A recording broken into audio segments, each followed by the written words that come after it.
आज से हम लोग न्यू चैप्टर स्टार्ट करेंगे आरसीडी का, that is what, corporate dispute. Corporate dispute जो चैप्टर है, आपको याद होगा हम लोगों ने जो लास्ट चैप्टर फिनिश किया था उसमें हमने एक बात की थी ऑपरेशन मिसमैनेजमेंट, है ना। तो जो ऑपरेशन मिसमैनेजमेंट हमने बात की थी उसी के बारे में हमारा चैप्टर नंबर 2 है कि अगर कंपनी में ऑपरेशन मिसमैनेजमेंट हो रहा है तो कैसे पता लगाओगे और उस केस में क्या क्या एक्शंस जो है वो कोर्ट लेगा। तो ऑफ कोर्स ये तो पता ही है हमें कि कोर्ट इंटरफेयर कर सकता है। तो यहाँ पे डिफरेंट केस स्टडीज़ हम पढ़ने वाले हैं, न्यूमरस केसेस हम लोग यहाँ पे पढ़ेंगे, अप्रॉक्सीमेटली 17-18 केस के नाम हम लोग देखेंगे और उन केसेस के जो जजमेंट हुए थे उसके बेसिस पे ये पता लगाएंगे कि एक्चुअल में ऑपरेशन मिसमैनेजमेंट होता क्या है। तो let's start with the chapter meaning of operation. देखिए, operation is not being defined under companies act. Companies act में ऑपरेशन के बारे में कुछ बोला ही नहीं है कि ऑपरेशन होता क्या है। तो कैसे पता लगाएं फिर ऑपरेशन क्या होता है? डिफरेंट केस लॉ से पता लगाएंगे। The word operation and mismanagement are not defined in the act. The meaning of these words for the purpose of company law should be used in broad generic sense and not any strict literal sense। तो यहाँ पे circumstances होंगे, हर जगह हर company में लोग अलग अलग हैं, उनके हालात अलग अलग हैं, उन सराउंडिंग सर्कमस्टांसेस के बेसिस पे ये पता लगाएगा कि जो मेजॉरिटी काम कर रहा है वो माइनॉरिटी के इंटरेस्ट में कर रहा है या पब्लिक इंटरेस्ट में कर रहा है या सिर्फ पर्सनल इंटरेस्ट में कर रहा है। तो वो हालात के बेसिस पे होगा, इसीलिए इसको एक सिंगल डेफिनेशन में डिफाइन करना एब्सोल्युटली सही बात नहीं है, इसलिए कंपनीज एक्ट ने इसको डिफाइन किया भी नहीं है। तो यहाँ पे हम इनको वेरियस केस स्टडीज़ के थ्रू समझने वाले हैं। तो understanding the meaning of operation और मिसमैनेजमेंट थ्रू केस लॉस, इसमें जो पहला केस हमारा जो गिवन है that is what, Shanti Prasad Jain versus Kalinga tubes limited. Shanti Prasad Jain, इस केस में क्या डिसाइड किया गया था? तो फर्स्ट ऑफ ऑल देखो, इसमें सुप्रीम कोर्ट जो है उसने बोला कि ऑल्दो ऑपरेशन जो है उसके लिए कंपनीज एक्ट में कोई सेक्शन नहीं है, although there is no section under Companies Act in regard to the operation, and इसीलिए ये किस पे छोड़ दिया गया है? कोर्ट्स पे छोड़ दिया गया है। कोर्ट विल डिसाइड कि उस रेस्पेक्टिव मामले में ऑपरेशन हुआ है या नहीं हुआ है। तो इस रेस्पेक्टिव केस में कोर्ट को पावर दिया गया था, तो court will decide on circumstances basis, circumstances basis. तो हर कंपनी में जो डिफरेंट फैक्ट्स प्रेजेंट किए जाएंगे उन फैक्ट्स के बेसिस पे कोर्ट जो है यहाँ पे अपना इंटरप्रिटेशन निकालेगा और उसके बेसिस पे डिसाइड किया जाएगा कि इस रेस्पेक्टिव मामले में ऑपरेशन हुआ है या नहीं हुआ है। It is left to the court to decide on the facts of each case whether there is such operation or not। तो हम जो यहाँ पे पहला राइट दे रहे हैं कोर्ट को इस केस के थ्रू कि भाई आप ही डिसाइड करो, यहाँ पे एक्ट जो है वो साइलेंट है, वो कुछ नहीं बोल रहा कि ऑपरेशन हम किसको बोलते हैं। अब इसी केस में क्या डिसाइड हुआ कि there must be the continuous act, there must be the continuous act. अच्छा, अब है ना, इस बात को हमें एक बात ध्यान से समझना है। जैसे फॉर एग्जाम्पल मान लीजिए आज हम लोग सब क्लास में बैठे हुए हैं और माइट भी आज मेरा मूड ऑफ है, बिल्कुल मूड ऑफ है, बहुत बेकार मूड है और मेरे इतने गंदे मूड के चक्कर में मैंने, एक स्टूडेंट ने मुझसे कोई क्वेश्चन पूछा और मैंने उसकी डांट लगा दी बहुत ज़ोर से। बट ऐसा मैं रोज़ रोज़ नहीं करती हूँ, रोज़ रोज़ मेरा दिमाग ख़राब नहीं होता है, ऐसे बाई चांस कभी हो गया ऐसा। तो अगर बाई चांस कभी मैंने ऐसा कर दिया तो क्या मैंने ऑपरेशन किया है? क्या मैंने आपके इंटरेस्ट के अगेंस्ट में काम कर दिया है? बताओ, जल्दी बताओ। No ma'am. No ma'am. Okay, that means अभी ठीक है, अभी नाराज थी, गुस्सा थी, मैंने कर दिया वो एक्ट। अब दोबारा से आप पूछ सकते हो मुझसे, ऐसा तो कुछ है नहीं कि नेक्स्ट डे नहीं बताऊंगी, कभी नहीं बताऊंगी। अच्छा, वहीं पे मान लो बाई चांस मैं रोज के रोज क्लास में बेकार मूड में आती हूँ और रोज के रोज सारे बच्चों को एकदम डांट फटकार करके चुप करा देती हूँ, कोई कुछ नहीं बोल सकता, कोई क्वेश्चन भी नहीं पूछ सकता। तो क्या अब ऑपरेशन है? क्या अब ऑपरेशन? यस मैम, बड़ा वाला। Yes ma'am. यस मैम, बड़ा वाला ऑपरेशन है, बिल्कुल सही बात है, बहुत बड़ा वाला ऑपरेशन है। अरे यार, आप लोग आए हो, आपको कुछ नहीं समझ में आएगा तो मुझसे पूछोगे ना और मैं डांट फटकार के चुप करा दूं आपको, तो डेफिनेटली आपके राइट्स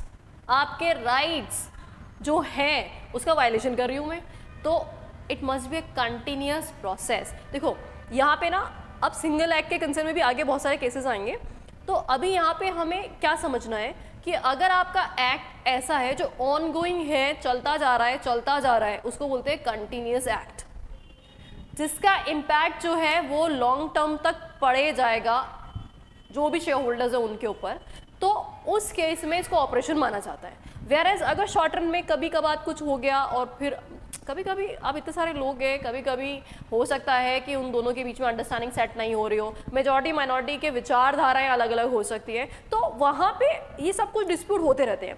लेकिन इसका ये कतई मतलब नहीं है कि आप कंटिन्यूसली हमेशा के लिए फॉरएवर किसी पर्सन के इंटरेस्ट के अगेंस्ट में जाके काम कर लो।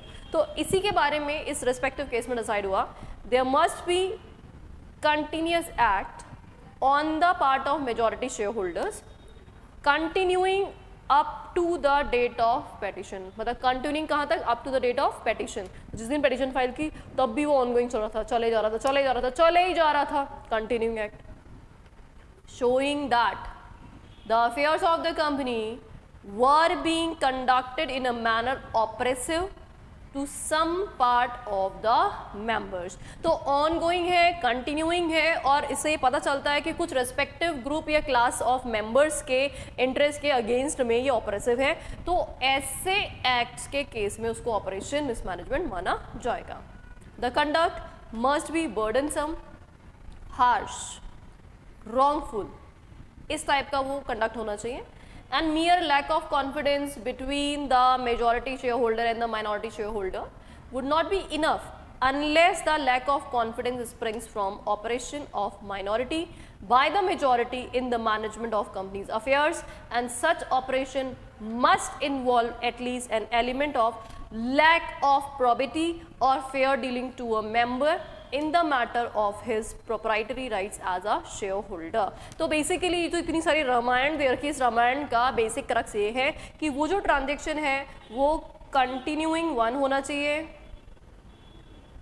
और किस टाइप का हो सकता है? Burdensome, harsh, wrongful. किसके अगेंस्ट में? अगेंस्ट कोई भी ग्रुप ऑफ मेंबर्स हो सकते हैं, कोई भी ग्रुप ऑफ मेंबर जिनके proprietary rights, proprietary as a shareholder आपको जो भी राइट मिलते हैं, लाइक आपको वोटिंग का राइट मिलता है, आपको डिविडेंड का राइट मिलता है, आपको बोनस शेयर का राइट मिलता है, नोटिस रिसीव करने का राइट मिलता है, इस तरह के जो भी प्रोप्राइटरी राइट्स हैं आपके, उन प्रोप्राइटरी राइट्स का यहाँ पे क्या किया जा रहा है? वायलेशन किया जा रहा है। तो अगर ऐसा कुछ भी होगा तो डेफिनेटली उस केस में इसको ऑपरेशन माना जाएगा। लेकिन हाँ, सिंपल छोटी मोटी खटपट अगर हो रही है, छोटा मोटा कोई लैक ऑफ कॉन्फिडेंस है, तो उसको आप यहाँ पे ऑपरेशन नहीं मानोगे। छोटा मोटा डिस्प्यूट हर घर में होता है, तो कंपनी में होना तो बहुत जनरल सी बात है, लेकिन हाँ, उससे उसके प्रोप्राइटरी राइट्स पे इफेक्ट नहीं पड़ना चाहिए। आज माइनॉरिटी ने बोला कि आप ये रेस्पेक्टिव एसआर पास मत करो, ऐसा माइनॉरिटी ने बोला, मेजॉरिटी को वो ठीक लग रहा है, तो मेजॉरिटी ने एसआर पास करा दिया। तो यहाँ पे दोनों के बीच में लैक ऑफ कॉन्फिडेंस है, दोनों के बीच में तालमेल नहीं है, that is okay, that is absolutely okay. सबके व्यूज़ अलग अलग हो सकते हैं। तो अगर यहाँ पे मेजॉरिटी एसआर पास करा देता है तो इससे माइनॉरिटी के प्रोप्राइटरी राइट्स पे कोई इम्पैक्ट नहीं पड़ता। उनकी जो प्रॉपर्टी राइट्स है एज अ शेयर होल्डर, उनके राइट पे कोई इंपैक्ट नहीं पड़ा। मेजॉरिटी ने उनको कतई नहीं रोका कि आप वोटिंग नहीं करोगे, मेजॉरिटी ने ये कतई नहीं कहा कि आपको नोटिस नहीं भेजेंगे, मेजॉरिटी ने ये कतई नहीं कहा कि हम आपको डिविडेंड नहीं देंगे, ऐसा कुछ नहीं किया गया। सिंपली हमें जो ठीक लगा उसके हिसाब से हमने कंपनी के इंटरेस्ट में रेजोल्यूशन पास करा दिया। तो इस केस में this is absolutely not operation. तो अगर माइनॉरिटी की बात नहीं सुन रहे हो तो वो ऑपरेशन में फॉल करेगा, ऐसा ज़रूरी नहीं होता है। तो यहाँ पे उनके प्रोप्राइटरी राइट्स पे इम्पैक्ट होना चाहिए, वो भी कंटिन्यूइंग वन होना चाहिए। इसको एक एग्जाम्पल से समझना वापस से, लिसन। अच्छा, एक बात बताओ, अगर कंपनी ने डिविडेंड डिक्लेयर नहीं किया, वैसे इस पे भी आगे पॉइंट आने वाला है बट इसी के साथ समझ लेते हैं, डिविडेंड डिक्लेयर नहीं किया तो क्या इससे मेंबर के प्रोप्राइटरी राइट्स पे कोई इम्पैक्ट पड़ेगा क्या, ये बताओ मुझे। अगर company is not declaring dividend तो क्या इससे मेंबर के प्रोप्राइटरी राइट पे कोई इम्पैक्ट पड़ेगा क्या? Is there any impact on the proprietary rights of member? जल्दी बताओ। मैम जब डिक्लेयर किया नहीं तो फिर मैम ऐसा इम्पैक्ट क्यों होगा? मैम मैम अगर ये होता कि कंपनी ने कहा है कि हम देंगे और फिर उन्होंने मना किया होता तो होता ना मैम। यस, एब्सोल्युटली करेक्ट बात है। तो यहाँ पे अगर कंपनी ने डिविडेंड नहीं डिक्लेयर ही नहीं किया, तो एक बात बताओ, डिक्लेयर नहीं किया तो किसी को भी नहीं मिलेगा ना डिविडेंड। किसी कोई ग्रुप ऑफ पर्सन के साथ पार्शियलिटी थोड़ा ना कर रहे हैं हम डिविडेंड डिक्लेयर ही नहीं कर रहे हैं। तो डिविडेंड डिक्लेयर नहीं करना, इससे प्रोप्राइटरी राइट्स पे कोई इम्पैक्ट नहीं पड़ता है, कोई इम्पैक्ट नहीं पड़ता। हाँ, अगर ऐसा होता कंपनी ने डिविडेंड डिक्लेयर किया है ना, डिविडेंड डिक्लेयर किया और फिर किसी ग्रुप ऑफ पर्सन जो भी है 4-5 लोग जिनसे नाराजगी चल रही है मेजॉरिटी की, उन ग्रुप ऑफ पर्सन्स को डिविडेंड के वारंट्स इशू नहीं किए, अब क्या ये प्रोप्राइटरी राइट्स पे इम्पैक्ट डाल रहा है? Yes, ma'am. Yes, of course. Now there is an impact on the proprietary right of the members. So definitely this will be termed as operation. This will be termed as operation. तो यहाँ पे important बात क्या पढ़ी हमने इस case में? पहली बात कि कोर्ट जो है वो डिसाइड करेंगे कि उस रेस्पेक्टिव मामले में ऑपरेशन हुआ है कि नहीं हुआ है। हम सेक्शन में डिफाइन नहीं कर सकते इस टर्म को, क्योंकि बहुत वास्ट है, सर्कमस्टेंशियल बेसिस पे हर जगह हर कंपनी में अलग अलग हालात होंगे, तो हम कैसे डिफाइन कर दें। नंबर 2, ये जो एक्ट है ये बाई चांस होने वाला एक्ट नहीं होना चाहिए कि भैया बाई चांस रैंडमली कभी हो गया है ना, दोनों में डिफरेंस था उसकी वजह से हो गया। No, there must be an continuous act और जिसकी वजह से उसके प्रोप्राइटरी राइट्स पे इम्पैक्ट पड़ता हो और ये हार्श होना चाहिए, बर्डनसम होना चाहिए, उस पर अनड्यू इम्पैक्ट डालने वाला होना चाहिए, तो उसको हम क्या मानेंगे? ऑपरेशन मानेंगे। यहाँ तक की कहानी क्लियर हो गई है क्या सबको? यहाँ तक क्लियर हो गया? Yes, ma'am. समझ में आ गया? Yes, ठीक है, ma'am. Fine. The question in each case is whether the conduct of affairs of the company by the majority shareholder was oppressive to the minority, and that depends upon the facts provided in a particular case. तो ये totally depend on the case to case matter. Her case में facts अलग होंगे तो court ही decide करेगा। तो C point कोई अलग से बात नहीं बोल रहा है, जो ए पॉइंट में लिखा था वही बात इसने बोली है। तो मेजरली कोर्ट डिसाइड करेंगे, कंटिन्यूस वन होना चाहिए, हार्श होना चाहिए, अनड्यू इम्पैक्ट डालने वाला होना चाहिए, उनके प्रोप्राइटरी राइट्स पे इम्पैक्ट डालने वाला होना चाहिए। कौन सा केस पढ़ रहे हैं हम? Case number 1। नाम क्या था इस केस का, फटाफट बताओ मुझे। Shanti Prasad Jain and Kalinga tube limited. बिल्कुल सही बात है, एब्सोल्युटली करेक्ट है। तो ये हमारा केस नंबर 1 जो है उसमें कोर्ट को राइट जो दिया गया वो बात बोली और कंटिन्यूस वन है वो बोला। अब सेकंड जो केस है वो यहाँ पे दिया गया है, Rajahmundry electric supply corporation versus A Nageswara Rao. अच्छा, ये जो है ना इस केस स्टडी में जो फैक्ट्स दे रखे हैं उसको हम एक बार जनरली समझ लेते हैं कि बोला क्या था। सपोज करो, ये ना एग्जाम्पल आप कई जगह सुनते भी होंगे कि मान लीजिए एक फैमिली है, उस फैमिली में बहुत सारे लोग रहते हैं। तो जो डैड एंड डैड उन्होंने अपने बेटे को बोला कि बेटा जा इलेक्ट्रिसिटी बिल पे कर देना। क्या पे कर देना? इलेक्ट्रिसिटी बिल पे कर देना। और उसके लिए पिताजी ने बेटे को कुछ पैसे दे दिए, से लेट्स अज्यूम उसको 10,000 रुपये दे दिए। अकेला बिजली का बिल नहीं था, बाकी और बिल भी थे, 10,000 का बिल बहुत ज़्यादा हो गया तो, पर हाँ उसको अलग अलग बिल पे करने थे, इलेक्ट्रिसिटी बिल, वाटर बिल और जो भी अदरवाइज राशन वाशन का पैसा था वो सब पैसा दे करके बोला कि बेटा आज ये तेरी ड्यूटी है कि तू सारे पैसे जो है सबके रीपे कर या। तो बेटे ने अचानक से 10,000 रुपये हाथ में देखे तो भावुक हो गया, और भावुक हो गया तो उसने उससे अपने मनमाने ढंग से खर्चा कर दिया। लाइक उसने क्या किया, उसने से लॉटरी के टिकट्स खरीद लिए, उसने शॉपिंग कर ली खुद की, है ना। और पार्टी वार्टी कर ली उसने, तो इस तरह से वो पैसा उसने उड़ा दिया।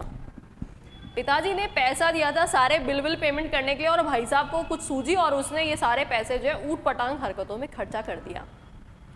अब पिताजी को पता नहीं है कि वो बिल पे करके आया कि नहीं आया, और 4 दिन बाद बिजली वाले आए और उन्होंने बिजली का कनेक्शन काट दिया ऑन द ग्राउंड कि भैया आपका बिजली का बिल पे नहीं हुआ है। तो यहाँ पे जो इस नालायक बेटे ने काम किया है वो ऑपरेशन है कि नहीं है, ये बताओ। क्या उसने गलत काम किया है कि नहीं? है मैम। गलत काम किया है ना? Yes, ma'am. Absolutely। भाई उसके पिताजी ने उस पर ट्रस्ट करके उसको पैसा दिया था, उसको जिम्मेदारी दी थी और वो नालायक निकला एकदम और उसने ये उल्टे सुल्टे काम कर डाले। डेफिनेटली बिल्कुल गलत काम किया है, एब्सोल्युटली गलत काम किया है, ऐसा उसको बिल्कुल नहीं करना चाहिए था। तो ऐसा कुछ नालायक डायरेक्टर है कंपनी में जो ऐसे उल्टे सुल्टे काम कर रहा है। तो let's see what it says. In this case a petition was brought against a company by certain shareholders on the ground of mismanagement by directors. On the ground of mismanagement by directors, the court found that the vice chairman grossly mismanaged the affairs of the company and had drawn considerable amount for his personal purpose। बाप रे बाप, company का पैसा है, personal purposes के लिए निकाले जा रहा है, गाड़ियां खरीद रहा है, घूम रहा है, फिर रहा है, पार्टी कर रहा है, तो अय्याशी मारने के लिए तो कंपनी का पैसा है नहीं of course. That large amount were owing to the government for charges for supply of electricity. बाप रे बाप, गवर्नमेंट का बिजली का पैसा ड्यू था और आप कंपनी से पैसा निकाल रहे हो पर्सनल अय्याशी के लिए। Machinery was in the state of disrepair, company की मशीनरीज, फैक्ट्री में जो मशीनरीज है उनको रिपेयरिंग करानी थी, रिपेयर नहीं करा रहे हो।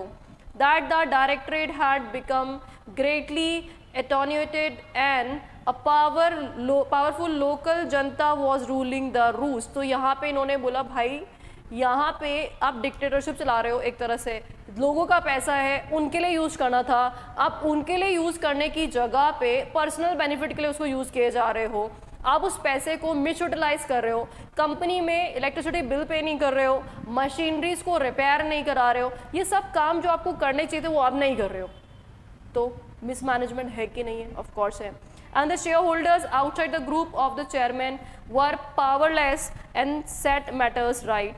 This was held to be sufficient evidence of mismanagement. The court accordingly appointed 2 administrators for the management of the company for a period of 6 months, vesting in them all the powers of the directorate. तो यहाँ पे court ने भाई 2 लोगों को appoint कर दिया, बोले डायरेक्टर्स तुम सब हट जाओ यहाँ से, अब कंपनी का सारा मैनेजमेंट ये 2 लोग देखेंगे और देन उसके बाद यहाँ पे कंपनी के वर्किंग को स्मूथ करने के बाद ही वापस से पावर्स लोगों को डेलीगेट किए जाएंगे नॉर्मल तरीके से। तो 6 महीने तक सब लोगों के पावर सस्पेंड करके कोर्ट ने सुपरसीड किया उस कंपनी के अंदर on the ground of mismanagement. तो there was heavy mismanagement in the company.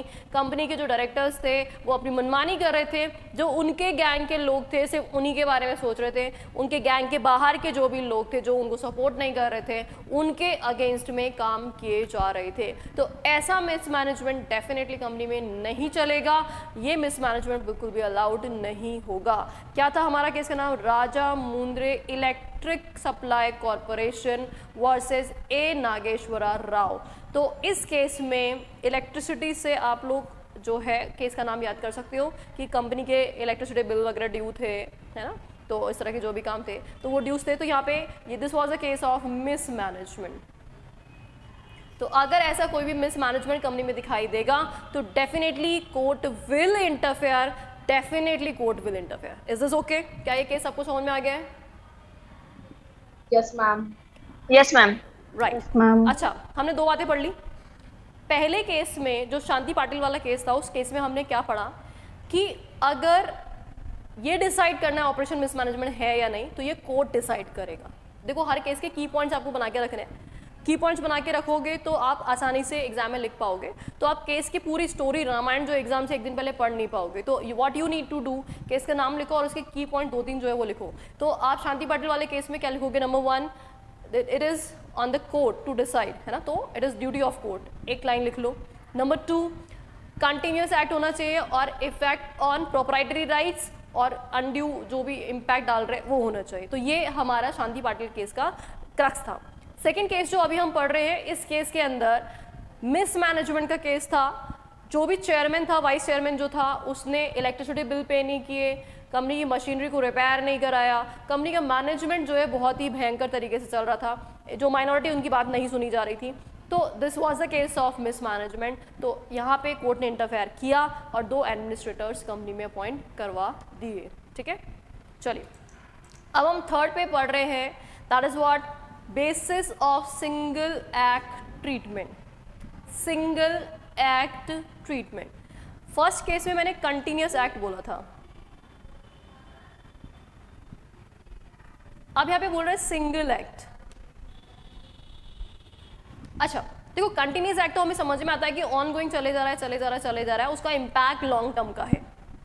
अच्छा, सिंगल एक्ट से हमारा क्या मतलब है? देखो, सिंगल एक्ट से मतलब ये होता है कि ऐसा एक्ट जो मल्टीप्लिसिटी में नहीं हो रहा, बार बार नहीं हो रहा है, ऑन गोइंग नहीं है, वन टाइम हुआ है, लेकिन इसका इफेक्ट देखना पड़ेगा। अगर सिंगल एक्ट है तो हमें इसका क्या देखना पड़ेगा?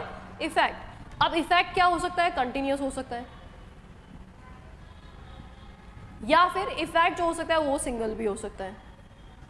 अगर सिंगल एक्ट का इफेक्ट सिंगल है तो वो ऑपरेशन नहीं है, लेकिन अगर सिंगल एक्ट का इफेक्ट कंटिन्यूस है तो वो डेफिनेटली ऑपरेशन माना जाएगा।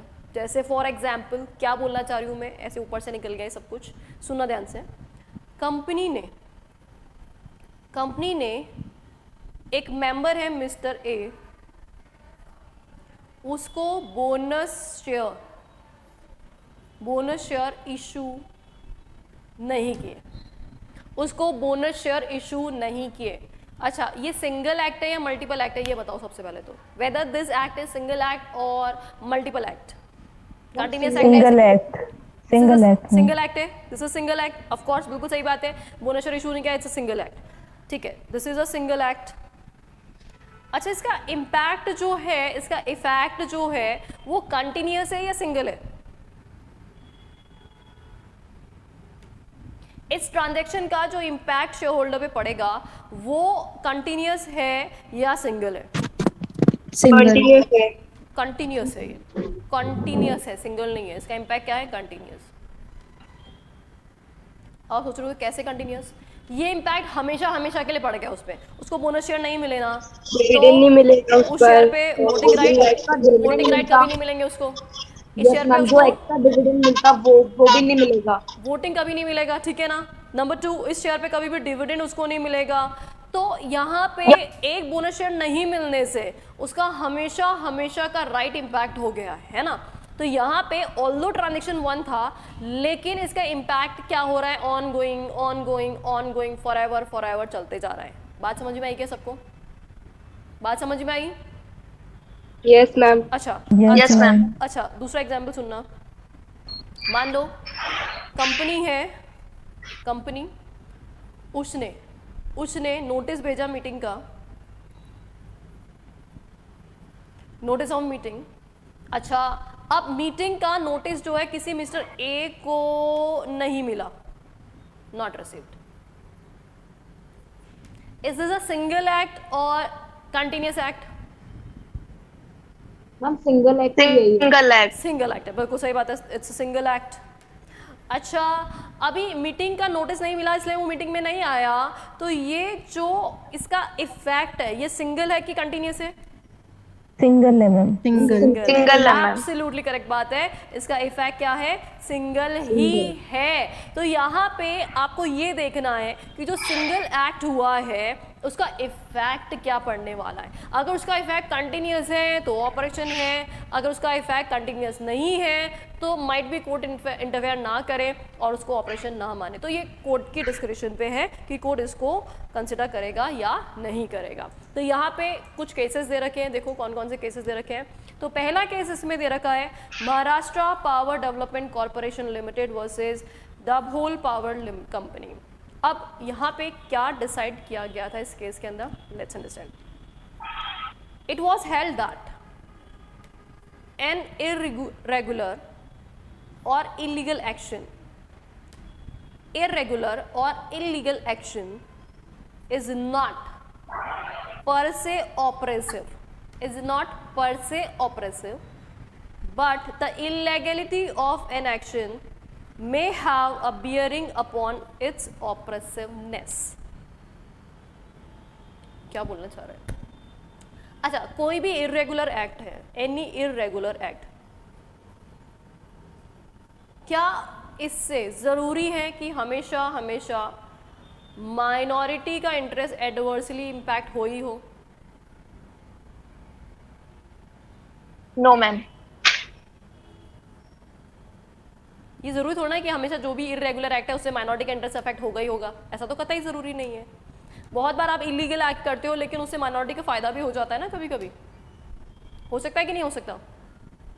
मान लो एक एग्जाम्पल समझते हैं, मान लो एक कंपनी है ना, वो है स्मगलिंग में डील करती है, स्मगल करके ना डॉग से गोल्ड या अदरवाइज जो भी आर्टिकल्स है वो इंपोर्ट करती हैं और फिर उसके ज्वेलरी वूलरी बना करके उसको सेल करती है और बहुत सारा प्रॉफिट कमाती है।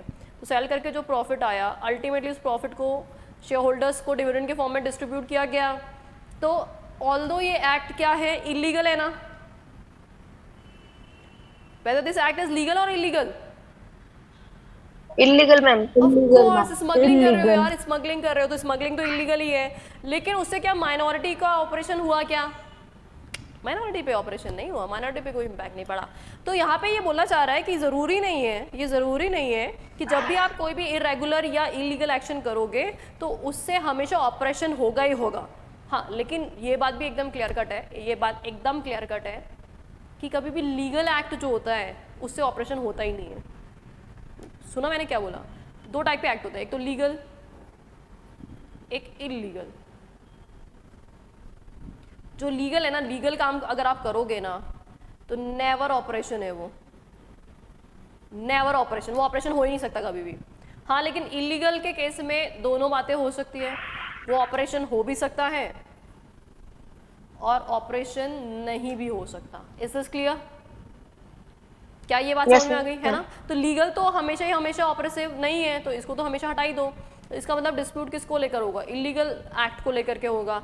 इलीगल है या आपने सही वे में काम नहीं किया है, तो उन पे हमें चेक करना पड़ता है कि उसका इम्पैक्ट जो है ऑपरेसिव है कि नहीं है, वो हम चेक करते हैं। A single act of operation would not ordinarily give rise to a cause of action for filing a petition under Section 397 of Companies Act. If the effect of single act are burdensome, wrongful, oppressive and continuing nature, and the member concerned is deprived of right and privilege for all time to come in future, then petition under Section 397 of the Act can be filed even in respect of single act. क्या ये पूरी रामायण आपको समझ में आई? क्या ये पूरी बातें मैं आपको एक्सप्लेन कर चुकी हूँ ऑलरेडी। मैंने आपको क्या बताया था? यस मैम, आगे समझ पूरी समझ में आ गया अच्छे से? मैंने आपको क्या बताया था कि सिंगल एक्ट है। यस है ना, सिंगल एक्ट है। अच्छा, सिंगल एक्ट में ये सोच करके नहीं छोड़ रहा सिंगल एक्ट है तो कंटिन्यूइंग एक्ट ही नहीं है तो चलो छोड़ो, इसको तो ऑपरेशन मानना नहीं है। नो, ऐसा नहीं है। अगर सिंगल एक्ट का नेचर कैसा है, कंटिन्यूइंग वन है, और अगेन कंटिन्यूस, क्या इंपैक्ट आ रहा है उससे वही हार्श है, बर्डनसम है, और इससे मेंबर्स के जो प्रोप्राइटरी राइट्स हैं उस पे इंपैक्ट आ रहा है। तो डेफिनेटली वो सिंगल एक्ट होने के बावजूद भी क्या माना जाएगा? ऑपरेशन माना जाएगा, और definitely court can interfere in such kind of matters. ठीक है, ये बात समझ में आ गई इस केस की। अब इसी में एक और केस दे रखा है, needle industries India limited versus needle industries Newey India holding limited, supra. तो इसमें क्या दे रखा है, सुप्रीम कोर्ट ने क्या डिसाइड किया था?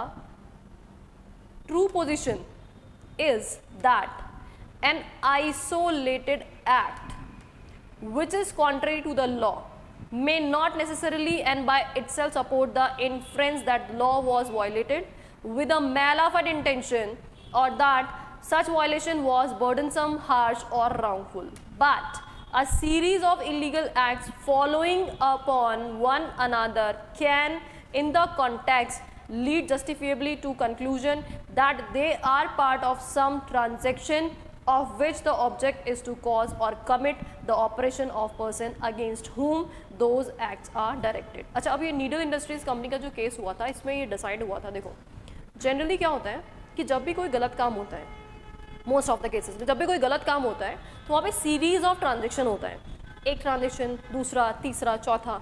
कभी भी एक सिंगल ट्रांजेक्शन से बहुत बड़ा कांड नहीं होता इन जनरल। आप कितने भी स्कैम उठा के देख लो, कितने भी अनलॉफुल एक्टिविटीज़ देख लो। आज मान लो एक पर्सन है, वो मर्डर प्लान कर रहा है, ऐसे समझो मर्डर।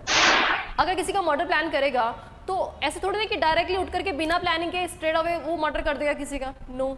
उसके लिए वो बहुत सारे सीरीज ऑफ ट्रांजेक्शन करता है। जैसे वेपन, मर्डर वेपन कौन सा यूज़ करेगा, कि वो कोई गन यूज़ करने वाला है, कि कोई चाकू यूज़ करने वाला है, कि पॉइजन यूज़ करने वाला है ना। ऐसे मैं तरीके नहीं बता रही हूँ आपको, मैं एक जस्ट एग्जांपल दे रही हूँ कि पता चले आप स्टार्ट शुरू हो गए मर्डर वर्डर करना। तो यहाँ पे जो मर्डर है उसके लिए उसने क्या किया, वेपन अरेंज किए। तो वेपन अरेंज किए तो उसने पहले ये देखा इस वेपन को यूज़ करने से क्या इम्पैक्ट पड़ेगा, फिर वो वेपन को डिस्पोज ऑफ किया। मतलब बहुत सारे सीरीज ऑफ ट्रांजेक्शन होते हैं, कभी भी सिंगल ट्रांजेक्शन नहीं होता। या फिर जैसे एक जनरल बात तो आपने हमेशा सुनी है कि एक झूठ को छुपाने के लिए आप 100 झूठ बोलते हो। तो आपने एक गलत काम किया, फिर उसको छुपाने के लिए दूसरा गलत, फिर तीसरा गलत, चौथा गलत, पांचवा गलत, और आप इस तरह से सीरीज ऑफ रॉन्ग ट्रांजेक्शंस जो है वो बना लेते हैं। एग्जैक्टली नीडल इंडस्ट्रीज लिमिटेड के जो केस में कोर्ट ने यही बोला कि जनरली कोई भी गलत काम अगर होता है, कोई भी ऑपरेशन अगर होता है, तो उसके बैक एंड में बहुत सारे सीरीज ऑफ ट्रांजेक्शन्स होते हैं। तो उन सारे सीरीज ऑफ ट्रांजेक्शन्स को आइडेंटिफाई करके फिर ये पता लगाया जा सकता है कि यहाँ पे ऑपरेशन हुआ है या नहीं हुआ है। इन जनरल सिंगल ट्रांजेक्शन के बेसिस पे ऑपरेशन की बात करना सही नहीं होगी, ऐसा सुप्रीम कोर्ट ने नीडल इंडस्ट्रीज के केस में बोला। वहीं पे एक और केस हमने जो पढ़ा महाराष्ट्र पावर डेवलपमेंट का, वहाँ पे उन्होंने क्या बोला कि सिंगल ट्रांजेक्शन अगर है लेकिन उसका इम्पैक्ट लॉन्ग टर्म का है, उसका इम्पैक्ट जो है आगे फॉरएवर पड़ने वाला है, तो definitely even though that is single transaction but उसको ऑपरेशन माना जाएगा। तो ये हमने 3 टाइप के केस स्टडीज आज पढ़ लिए हैं। पहला केस पढ़ा कोर्ट को राइट दे रहा है, दूसरा केस हमने पढ़ा मिसमैनेजमेंट का, तीसरा केस जो हम पढ़ रहे हैं वो सिंगल एक्ट के इम्पैक्ट पढ़ रहे हैं कि अगर कोई सिंगल ट्रांजेक्शन हुआ है तो कोर्ट उसके बारे में किस टाइप के इंटरप्रिटेशंस ले सकता है। यहां तक की कहानी समझ में आ गई है कि सबको? Yes ma'am. क्या बात है, वेरी गुड। तो आज के लिए हम यही वाइंड अप करते हैं क्योंकि मेरी दूसरी क्लास का टाइम हो गया है। तो थैंक यू सो मच।